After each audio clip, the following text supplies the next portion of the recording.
पहला quiz start करते हैं। श्रीमती द्रौपदी मुर्मू किस नंबर की महिला राष्ट्रपति बनी है? ठीक है, ऑप्शन देखते हैं। ऑप्शन ए है दूसरे नंबर की महिला राष्ट्रपति, ऑप्शन बी तीसरे नंबर पर महिला राष्ट्रपति, ऑप्शन सी चौथे नंबर पर महिला राष्ट्रपति, डी पहले नंबर पे महिला राष्ट्रपति। ठीक है, आपका टाइम शुरू हो गया है। देखिए, महिला राष्ट्रपति के बारे में पूछा गया, इसलिए आपको महिला राष्ट्रपति ही बताना है। ठीक है, टाइम ओवर। देखिए, आपका महिला राष्ट्रपति कौन सा नंबर बनी है? ये आंसर है सेकंड नंबर। सेकंड नंबर पर महिला राष्ट्रपति बनी है। फर्स्ट नंबर पे श्रीमती प्रतिभा पाटिल जी थी, सेकंड नंबर पर श्रीमती द्रौपदी मुर्मू जी हैं। ठीक है, चलिए हम लोग अपने नेक्स्ट क्विज की तरफ चलते हैं। नेक्स्ट क्विज से पहले हम लोग इसकी डिटेल जान लेते हैं। देखिए, श्रीमती द्रौपदी मुर्मू और राष्ट्रपति के संबंध में डिटेल आपको दी गई है, समझ लेते हैं। स्वतंत्र भारत में जन्मी पहली महिला राष्ट्रपति हैं। इंपॉर्टेंट पॉइंट है, स्वतंत्र भारत में जन्मी, ठीक है, पहली महिला राष्ट्रपति हैं। अभी देखिए क्वेश्चन में था कि कौन से नंबर की हैं, तो दूसरे नंबर की थी। केवल महिला राष्ट्रपति पूछा जाए तो वो सेकंड नंबर पे हो गई, लेकिन स्वतंत्र भारत में जन्मी तो वो जो है वो पहले नंबर पे हो जाएंगी, क्योंकि श्रीमती प्रतिभा पाटिल जो थी 1947 से पहले उनका जन्म था। ठीक है, तो वो जो है फर्स्ट नंबर पे नहीं हुई। ये 1947 के बाद का इनका जन्म है। अभी उनकी उम्र 64 साल है, इसका मतलब लगभग 1958 के आसपास 1958 के आसपास इनका जन्म है। तो स्वतंत्र भारत में जन्मी पहली महिला राष्ट्रपति के बारे में पूछा जाए तो वो भी हो जाएंगी श्रीमती द्रौपदी मुर्मू जी। ठीक है, और देखिए राष्ट्रपति पद का 16वां चुनाव था। ये कौन से नंबर का चुनाव हुआ था राष्ट्रपति पद के लिए? 16वां चुनाव था। लेकिन ये राष्ट्रपति कौन सा नंबर की बनी है? ये 15वें नंबर की राष्ट्रपति बनी है। ऐसा क्यों? ऐसा इसलिए हुआ है क्योंकि डॉक्टर राजेंद्र प्रसाद जी राष्ट्रपति पद पर लगातार 2 बार निर्वाचित हो गए थे। ठीक है, तो इसलिए राष्ट्रपति की संख्या तो ये 15वां है, लेकिन चुनाव जो है 16वीं बार हुआ है, क्योंकि 2 बार राजेंद्र प्रसाद जी लगातार राष्ट्रपति निर्वाचित हुए थे। ठीक है, आपको पता है कि राष्ट्रपति जी को शपथ कौन दिलाता है? मुख्य न्यायाधीश दिलाता है। तो मुख्य न्यायाधीश NV रमन्ना है, उन्होंने राष्ट्रपति जी को शपथ दिलाई है। ठीक है, सबसे कम उम्र में देश की राष्ट्रपति और तीनों सेनाओं की सर्वोच्च कमांडर बनने वाली महिला है। आपको मालूम होना चाहिए कि जो राष्ट्रपति होता है वो तीनों सेनाओं का सर्वोच्च कमांडर होता है। थल, नभ और मतलब थल सेना, वायुसेना और नौसेना, इन तीनों सेनाओं का सर्वोच्च कमांडर जो राष्ट्रपति होता है। तो उस हिसाब से जो है श्रीमती द्रौपदी मुर्मू तीनों सेनाओं के सर्वोच्च कमांडर भी बन गई हैं। सबसे कम उम्र में ये पद हासिल करने वाली जो है क्या बोलते हैं कि राष्ट्रपति हैं ये। ठीक है, देखते हैं और डिटेल में। राष्ट्रपति चुनाव में विपक्ष से श्री यशवंत सिन्हा चुनाव में थे। क्वेश्चन कई बार एग्जाम में यही पूछा जाता है कि विपक्ष से जो है कौन सा राष्ट्रपति उम्मीदवार के लिए खड़ा हुआ था, तो श्री यशवंत सिन्हा जो है विपक्ष में खड़े हुए थे। ठीक है, अब देखते हैं द्रौपदी मुर्मू जी के बारे में। श्रीमती द्रौपदी मुर्मू का जन्म उड़ीसा के मयूरभंज जिले में आदिवासी परिवार में हुआ था। ठीक है, तो कहाँ पर इनका जन्म हुआ था? उड़ीसा में हुआ था। कौन से जिले में? मयूरभंज में हुआ था। आदिवासी परिवार हुआ था, आदिवासी, और पहली आदिवासी महिला भी जो है ये राष्ट्रपति के रूप में है। ठीक है, सर्वप्रथम ये विधायक कहाँ से बनी थी? उड़ीसा के ही रायरंगपुर क्षेत्र से सर्वप्रथम विधायक बनी थी। ठीक है, और उनको सर्वश्रेष्ठ विधायक का नीलकंठ पुरस्कार भी इनको मिला था। कब मिला था नीलकंठ पुरस्कार? 2007 में। क्वेश्चन आ सकता है किन्हें नीलकंठ पुरस्कार मिला है, तो आप बताएंगे कि श्रीमती द्रौपदी मुर्मू मिला। किस लिए मिलता है? सर्वश्रेष्ठ विधायकों के लिए नीलकंठ पुरस्कार मिलता है। 2007 में इनको प्राप्त हुआ था। ठीक है, 2014 में वो झारखंड की राज्यपाल थी और उसके बाद फिर इनको राष्ट्रपति चुन लिया गया है। ठीक है, इस तरीके देखिए मेरा ये वीडियो इस तरीके से ही होगा पूरा। लगातार ये क्यूज स्टार्ट कर दी गई है। जो मेरी क्यूज है ये प्रतियोगिता दर्पण के जो एडिशन आता है उसके बेस पे है। अभी मैंने जो है एडिशन सितंबर प्रतियोगिता दर्पण के बेस पर ये क्वेश्चन बनाए हैं, मतलब अगस्त महीने का इसमें डिटेल मौजूद है। ठीक है, आपको पूरे प्रतियोगिता दर्पण का करंट अफेयर्स का और GK GS का जितना भी क्वेश्चन होगा वो मैं आपको जो है क्विज के माध्यम से और डिटेल के माध्यम से इसमें कंप्लीट करा दूंगा। इस सीरीज़ में ये मतलब अगस्त के महीने का प्रतियोगिता दर्पण अगस्त में कंप्लीट कर दिया जाएगा। ऐसे हर मंथ ये चलेगा। ठीक है, आप लोगों को अच्छा लगे तो लाइक शेयर सब्सक्राइब जरूर कीजिए, और यदि आपको PDF की आवश्यकता पड़े तो फिर आप जो है ASC 365 knowledge group Telegram channel join कर सकते हैं, वहाँ से आपको PDF प्राप्त हो जाएगा। ठीक है, हम लोग बढ़ते हैं अपने नेक्स्ट क्विज की तरफ। देखिए हम लोग का नेक्स्ट क्विज क्या है? देश का सर्वश्रेष्ठ शिक्षण संस्थान कौन सा है?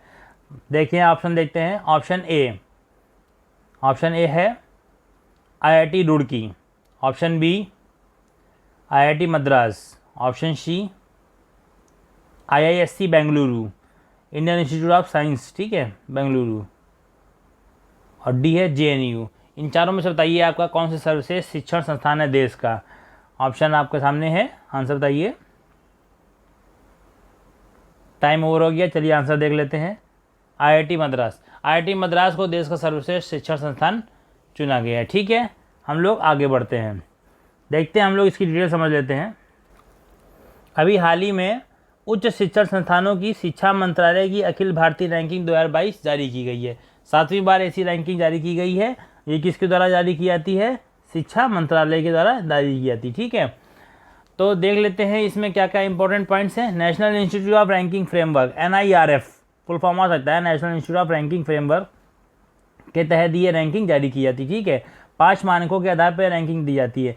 पहला मानक क्या है इसका? टीचिंग और लर्निंग रिसोर्सेज, यानी कि इसको शॉर्ट फॉर्म में बोल सकते teaching and learning resources, TLR। ठीक है, उसके बाद रिसर्च एंड प्रोफेशनल प्रैक्टिस। ठीक है, पहला तो हो गया टीचिंग कैसा है, वहाँ पे कैसा टीचिंग कराते हैं, कैसा लर्निंग कराते हैं, क्या क्या उसके रिसोर्सेज हैं, उसका 30% मिलता है। ठीक है, दूसरा है आपका रिसर्च एंड प्रोफेशनल प्रैक्टिस। तो रिसर्च एंड प्रोफेशनल प्रैक्टिस का 30% मिलता है, मतलब आप उसमें कितना रिसर्च कराया जाता है। थर्ड है ग्रेजुएशन, वहाँ से जो आउटकम निकल रहा है, कितने लोग उसका आउटकम कैसा दे रहे हैं ग्रेजुएशन में, और इंक्लूसिविटी कितनी है, मतलब कितना उसमें आउटरीच हो रहा है, कितना इंक्लूसिविटी है। ठीक है, परसेप्शंस क्या हैं, जो लोगों का परसेप्शंस क्या है उनके प्रति, इन 5 पॉइंट को लेकर के वो दिया जाता है आपको ये रैंकिंग। ठीक है, और इस रैंकिंग को डिटेल में जान लेते हैं हम लोग। देखिए, ओवरऑल श्रेणी में IIT मद्रास, ओवरऑल श्रेणी में पूछा जाए, यदि ये जो रैंकिंग NIRF द्वारा निकाली गई है उच्च शिक्षण संस्थानों की, इस रैंकिंग में यदि ओवरऑल श्रेणी में पूछा जाए तो कौन नंबर 1 पे है? ओवरऑल श्रेणी में है IIT मद्रास, इसीलिए इनको कहा गया देश का सर्वश्रेष्ठ शिक्षण संस्थान। ठीक है, अब IISc बेंगलुरु को यूनिवर्सिटी वर्ग में 30 स्थान मिला, यानी यूनिवर्सिटी की डिटेल पूछी जाए तो यूनिवर्सिटी वर्ग में IISc बेंगलुरु को फर्स्ट प्राइज मिला हुआ है। ठीक है, दिल्ली विश्वविद्यालय का मिरांडा हाउस कॉलेज वर्ग में प्रथम आया है। कॉलेज की डिटेल पूछी है तो दिल्ली यूनिवर्सिटी का मिरांडा हाउस। ठीक है, इंजीनियरिंग वर्ग में प्रथम स्थान IIT मद्रास का है। IIT जो मद्रास है उसको इंजीनियरिंग में नंबर 1 प्राप्त हुआ है। ठीक है, ये आपका IIT मद्रास ओवरऑल श्रेणी में नंबर 1 है, इंजीनियरिंग श्रेणी में भी नंबर 1 है। ठीक है, देश का सर्वश्रेष्ठ शैक्षणिक संस्थान है। ठीक है, फार्मेसी वर्ग में जामिया हमदर्द नई दिल्ली प्रथम स्थान है। फार्मेसी में यदि देखा जाए, फार्मेसी दवाइयों को जो होता है उसमें जो है जामिया हमदर्द जो है नंबर 1 पे, नई दिल्ली में नंबर 1 पर आया हुआ है। ठीक है, मैनेजमेंट की बात करें IIM अहमदाबाद मैनेजमेंट में प्रथम आया है। और देख लेते हैं आगे, वास्तुकला में यदि बात करते हैं हम लोग तो वास्तुकला में IIT रुड़की प्रथम स्थान पे आया है। ठीक है, विधि संस्थानों में national law school of India university में लॉ स्कूल में क्या कौन आया नंबर 1 विधि संस्थानों में? वो बेंगलुरु का लॉ इंस्टीट्यूट आया है। ठीक है, मेडिकल संस्थानों में एम्स न्यू दिल्ली, ये तो सबको पता है कि एम्स ही मेडिकल संस्थान में आएगा। डेंटल में सविता इंस्टीट्यूट चेन्नई वो प्रथम में है। ठीक है, अनुसंधान संस्थानों में IISc बेंगलुरु है। देख लिया, IISc बेंगलुरु जो है आपका यूनिवर्सिटी वर्ग में भी नंबर 1 पे है, अनुसंधान संस्थानों में भी IISc जो है बेंगलुरु फर्स्ट है, क्योंकि आपको जानते हैं अनुसंधान संस्थान किसमें होता है? साइंस में, और IISc होता है क्या? इंडियन इंस्टीट्यूट ऑफ साइंसेज हो गया। ठीक है, तो इस तरीके से ये उच्च शिक्षा संस्थानों के जो शिक्षा मंत्रालय की अखिल भारतीय रैंकिंग है उसकी डिटेल मैंने इंपॉर्टेंट आपको बता दी है। ठीक है, चलिए हम लोग बढ़ते हैं अपने नेक्स्ट क्यूज की तरफ। देखिए, नेक्स्ट क्यूज क्या है आपका? भारत के 36वें राष्ट्रीय खेल कहाँ प्रस्तावित हैं? ऑप्शन ए आपके सामने है केरल, ऑप्शन बी है आपके सामने गोवा, ऑप्शन सी है आपके सामने गुजरात, ऑप्शन डी है आपके सामने नोएडा। बताइए, भारत के 36वें राष्ट्रीय खेल कहाँ प्रस्तावित हैं? टाइम आपका चल रहा है 5 4 3 2 1। ठीक है, टाइम ओवर होता है। बताइए, देखते हैं इसका आंसर क्या है। इसका आंसर है गुजरात। बड़ा दिलचस्प क्वेश्चन है ये, आप इसको समझिएगा, इसके डिटेल में आपको बताता हूँ। देखिए, 36वें राष्ट्रीय खेल के बारे में समझ लेते हैं। आपको जानकर आश्चर्य होगा कि 35वां राष्ट्रीय खेल जस्ट इसका एक पहला वो कब हुआ था? 2015 में। इंपॉर्टेंट क्वेश्चन है। ऐसा कह सकते हैं कि 36वां राष्ट्रीय खेल 2022 में हो रहा है, तो बताइए 35वां राष्ट्रीय खेल कब हुआ था? आपको ऑप्शन में 1-2 साल कम करके दे सकते हैं, तो ऐसा कुछ नहीं है। वो 35वां राष्ट्रीय खेल जो है वो आपका 2015 में हुआ था, और कहाँ पे हुआ था? केरल में हुआ था। ठीक है, 7 साल पहले हुआ था, 2015 में केरल में हुआ था 35वां राष्ट्रीय खेल। 36वां राष्ट्रीय खेल गोवा में प्रस्तावित थे, मतलब अब 36वां है वो गोवा में प्रस्तावित था। आपके ऑप्शन गोवा था, लेकिन आपको गोवा नहीं लगाना है, क्योंकि अब गोवा में नहीं हो रहा है। अब नई जगह कहाँ प्रस्तावित की गई है? गुजरात में प्रस्तावित की गई है। कब से कब तक?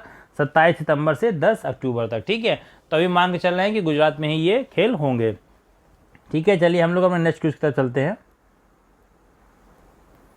देखिए, हम लोग अपना नेक्स्ट क्यूज देखते हैं। गोधन न्याय योजना किस राज्य ने चलाई है? समझते हैं हम लोग। पहला ऑप्शन है आपके सामने उत्तर प्रदेश के द्वारा, दूसरा ऑप्शन है हरियाणा के द्वारा, तीसरा ऑप्शन है आपका बिहार के द्वारा, चौथा ऑप्शन है छत्तीसगढ़ राज्य के द्वारा। बताइए गोधन न्याय योजना किस राज्य की है? उत्तर प्रदेश, हरियाणा, बिहार या छत्तीसगढ़? देख लें, आपका टाइम ओवर हो गया। देखते हैं हम इसका आंसर, छत्तीसगढ़ राज्य। ठीक है, तो गोधन न्याय योजना जो है छत्तीसगढ़ राज्य ने चलाई है। चलिए हम लोग इसकी डिटेल को समझ लेते हैं। गोधन न्याय योजना, यह योजना छत्तीसगढ़ राज्य द्वारा 2020 में चलाई गई थी। ठीक है, तो छत्तीसगढ़ राज्य द्वारा ये चलाई गई थी। कब से चलाई गई? 2020 में चलाई गई है। देखिए, मैं आपको बताना चाहता हूँ कि अभी तक आपने मेरा चैनल सब्सक्राइब ना किया हो तो आप इसको सब्सक्राइब कर लें और बेल आइकन भी प्रेस करें, और अच्छा लग रहा हो आपको वीडियो तो लाइक करें और ज़्यादातर लोगों तक शेयर करें इसको। ठीक है, चलिए हम लोग इसको समझते हैं। आपको यदि इसका PDF चाहिए तो वो ASC 365 नॉलेज ग्रुप टेलीग्राम आप चैनल ज्वाइन कर लीजिए, उसमें आपको इसका PDF मिल जाएगा। ASC मतलब अनन्या स्टडी सर्कल का ASC। ठीक है, याद रखिए इसको। और चलिए हम लोग बढ़ते हैं इसमें ₹2 प्रति किलो की दर से गोबर खरीदा जाता है। ₹2 प्रति किलो की दर से गोबर खरीदा जाता है। ठीक है, और कहाँ किसने चालू किया? छत्तीसगढ़ राज्य ने चालू किया। ₹2 प्रति किलो की दर से गोबर खरीदा जाता है। अब इसमें गौमूत्र को भी शामिल किया जा रहा है और इसको ₹4 प्रति लीटर की दर से गौमूत्र इसमें खरीदा जाएगा। तो ये गोधन न्याय योजना हो गई। ठीक है, यह दर सरकार के द्वारा निर्धारित न्यूनतम दर है। मतलब ये हो गया कि ₹2 प्रति किलो की दर से जो गोबर खरीदा जाएगा मिनिमम मूल्य, उससे ज़्यादा भी ले जा सकता है। ऐसे ₹4 प्रति लीटर जो है गौमूत्र का मिनिमम मूल्य है, उससे ज़्यादा भी लिया जा सकता है। ठीक है, समझ गए। चलिए हम लोग बढ़ते हैं अपने नेक्स्ट क्विज की तरफ। देखिए नेक्स्ट क्विज है हमारा, हाल ही में कौन सी पनडुब्बी नौसेना से सेवा मुक्त हुई है? देखते हैं। Option number A INS Sindhu Ghosh, option number B INS Sindhu Dhwaj, option number C INS Kavaratti इसमें रहेगा, तो आपके सामने लिखा नहीं है। INS कलवरी यहाँ पे लिखा नहीं है, तो ये आपके सामने लिख देता हूँ, INS कलवरी मिस हो गया है। ठीक है, C नंबर पे। और D नंबर पे देख लेते हैं क्या है, INS खांडेरी। ठीक है, आप बताइए इन चारों में कौन सा जो है सही है, किस पनडुब्बी को नौसेना से सेवा मुक्त कर दिया गया है। ठीक है, चलिए देखते हैं इसका आंसर। INS सिंधु ध्वज पनडुब्बी को नौसेना सेवा मुक्त कर दिया गया, ये इसका आंसर होगा। चलिए हम लोग इसकी डिटेल को समझ लेते हैं। देखिए 16 जुलाई 2022 को ससम्मान सेवा मुक्त कर गई है INS सिंधु ध्वज। ठीक है, INS सिंधु ध्वज को ससम्मान जो है सेवा मुक्त किया गया है 16 जुलाई 2022 को। 1987 में तत्कालीन सोवियत संघ से इस पनडुब्बी को लिया गया था, मतलब सोवियत संघ द्वारा निर्मित किया गया था, वहाँ से इसको लिया गया था INS सिंधु ध्वज को 1987 में। अब 2022 में इसको ससम्मान सेवा मुक्त कर दिया गया है। यह एकमात्र ऐसी पनडुब्बी है जिसे प्रधानमंत्री जी ने नवाचार के लिए CNS रोलिंग ट्रॉफी से सम्मानित किया था। इसलिए ये इंपॉर्टेंट हो जाता है क्योंकि उसको CNS रोलिंग ट्रॉफी का सम्मान भी मिला हुआ है और तत्कालीन सोवियत संघ से लिया गया था। क्वेश्चन आ सकता है कहाँ से लिया गया था, अब बताएंगे। और ससम्मान इसको जो है सेवा मुक्त अभी 16 जुलाई 2022 को कर दिया गया है। ठीक है, तो आज का क्विज़ यहाँ पे कंप्लीट होता है। अब हम लोग मिलते हैं नेक्स्ट क्विज़ में। आपको ये अच्छा लगा हो तो आप इसको जो है लाइक करें, दूसरों तक शेयर करें। चैनल अच्छा लग रहा हो तो आप इसको सब्सक्राइब करें, बेल आइकन प्रेस करें। ठीक है, और PDF के लिए अनन्या स्टडी सर्कल यानी ASC 365 नॉलेज ग्रुप ज्वाइन कर लें। ASC 365 नॉलेज ग्रुप, देखिए मैं लिख दे रहा हूँ ASC 365, बाकी नॉलेज रहेगा आपका पूरा लिख देंगे और ग्रुप हो जाएगा। ठीक है, इसको आप ज्वाइन कर सकते हैं, आपको PDF मिल जाएगा। चलिए हम लोग नेक्स्ट वीडियो मिलते हैं। जय हिंद, जय भारत।